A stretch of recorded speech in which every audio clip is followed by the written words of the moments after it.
Hello, everyone. This is Eleanor Rigby. I was sitting by the window this morning, holding this small, tarnished silver thimble in the palm of my hand. It belonged to my mother, and then it belonged to me through 50 years of mending socks and quiet Sunday afternoons. I looked at my reflection in the glass and barely recognized the woman looking back. Time has a way of stealing your youth while you aren't looking, but it leaves behind a weight of stories that deserve to be told. If I hadn't learned the truth about companionship in these later years, I think I would have spent my final chapters in a very cold, very silent house. I would have lost the one thing that still makes my heart beat with a bit of a flutter. Before I tell you this story, please subscribe. I want to pass this wisdom down before I'm gone, so you don't make the same mistakes I did, and so you can find the light even when the sun is setting. I want to talk to you about something people don't like to discuss. They think once you hit 80, your heart just turns into a decorative ornament. They think the romance is over. But let me tell you about men over 84 and the truth about remarrying when most people think you should just be picking out a headstone. I lost my first husband, Thomas, back in 2012. We had been married since 1964. I remember the year we wed. The world was changing so fast, but inside our little apartment, everything felt still and certain. We had built a life out of scratch, through the recessions, through the 70s, when the bills were stacked higher than the kitchen table, and through the joys of raising children who eventually grew up and moved to states I can only see on a map. When he passed, I thought that was the end of Eleanor. I thought I would just fade into the wallpaper. A grandmother who baked cookies and waited for the phone to ring. For years I sat in that house. I smelled his old flannel shirts until the scent of cedar and tobacco finally evaporated. I was lonely, but I told myself I was being loyal to a ghost.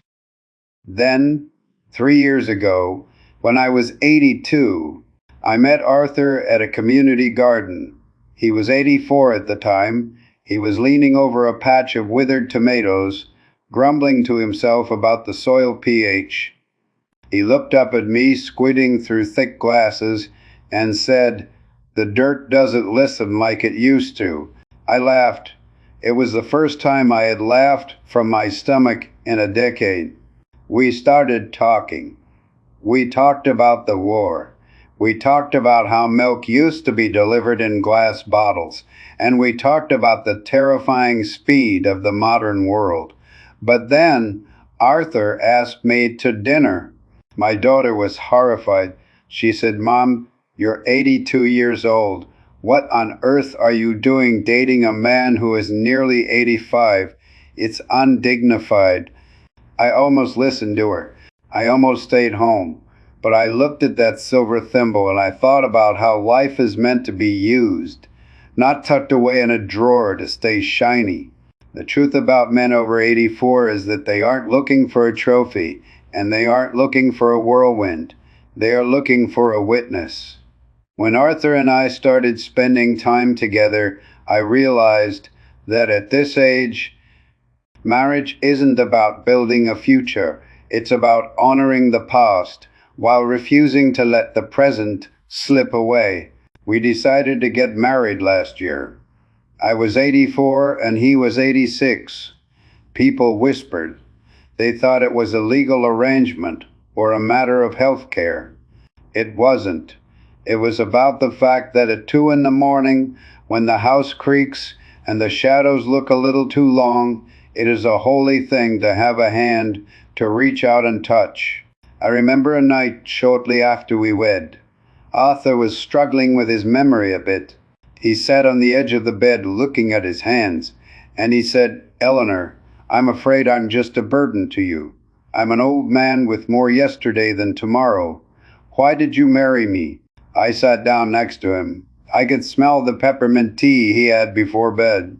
I told him, "Arthur, we didn't have a penny to our names when we were young. and we survived. Now we have all the time in the world, and I'd rather spend 1 year being truly seen by you than 20 years being a ghost in an empty house. It wasn't easy. In fact, it was the hardest year of my life in some ways. We had to merge 2 lifetimes of habits. He likes the windows open, I like them shut. He likes the news loud, I like the silence. In your 80s, you are set in your ways like concrete. You have to break yourself down a little bit to fit someone else in. But let me tell you the truth, it is worth the cracks. Experience has taught me that the truth about remarrying late in life is that it requires a bravery that young people today might not understand. When you marry at 20, you think you have forever. When you marry at 84, you know you don't. You know that every morning you wake up and see him breathing next to you is a miracle you didn't earn. It makes the love sharper. It makes it more honest. There is no time for games. There is no time to hold grudges over who left the lights on. I promise you, the heart does not have an expiration date. You have to understand something about the men of this generation, the ones who are still here. They were raised to be providers, to be stoic, to keep it all inside. But when a man reaches 84, the walls finally start to crumble. Arthur told me things he said he never told his first wife. He talked about his failures, his regrets, the things he wished he'd said to his father. In all my 80-odd years, I have never seen such beautiful vulnerability. Remarrying him wasn't about replacing Thomas. It was about realizing that God or the universe, whatever you believe in, wasn't finished with me yet. Think about that. Think about the courage it takes to say I do when you know until death do us part isn't a distant promise, but a looming reality. Young people today, they seem so focused on the spark. They want the fireworks, but sparks go out. Fireworks leave smoke and silence. What Arthur and I have is a steady coal. It stays warm all night. In the past, we understood sacrifice. We understood that you don't throw things away just because they are broken. You fix them. Marriage in your 80s is the ultimate act of fixing. You are taking 2 weathered, beaten up souls and saying, you are still valuable. You are still beautiful me. Patience is different now. It's not the patience of waiting for a career to take off or for the kids to finish school. It's the patience of helping someone find their glasses for the 5th time in an hour. It's the loyalty of sitting in a doctor's waiting room and holding a hand that is covered in age spots and seeing only the man who makes you feel like a girl again. I see so many seniors giving up. They think the story is over because the spine of the book is worn out. But I am telling you, the last chapter can be the best one. Remarrying a man over 84 taught me that love isn't a feeling you have. It's a decision you make every morning when you decide to be kind instead of right. My late husband Thomas used to say that life is like a long walk home. I think he was right, but I've learned that the walk is a lot shorter and a lot sweeter when you aren't walking it alone. If you are sitting there today feeling like your time has passed, or that you're too old for love, or that people will judge you for wanting companionship, listen to me. I am 85 years old now. I have buried a husband. I have seen the world turn upside down, and I have found love in the winter of my life. Do not let the world tell you that you are finished. The lesson is simple, really. It is about presence. It is about the fact that we are social creatures who need to be known.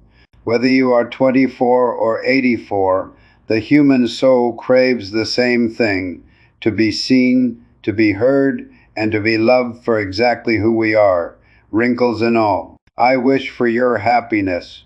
I wish for you to have the courage to open your heart. even if it's been broken a dozen times. Loyalty isn't just about staying with the dead, it's about being loyal to the life that is still pulsing in your veins. Don't waste a single drop of it. The long term implication of choosing to love again is that you leave this world with a full heart rather than a hollow one.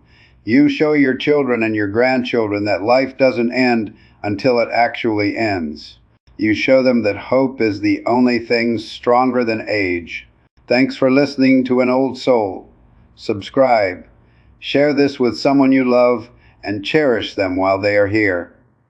Don't wait until tomorrow to say the words you feel today. Tomorrow is a luxury, but today is a gift. Would you like me to draft a similar script, focusing on a different perspective, perhaps a grandfather's advice on career and family balance?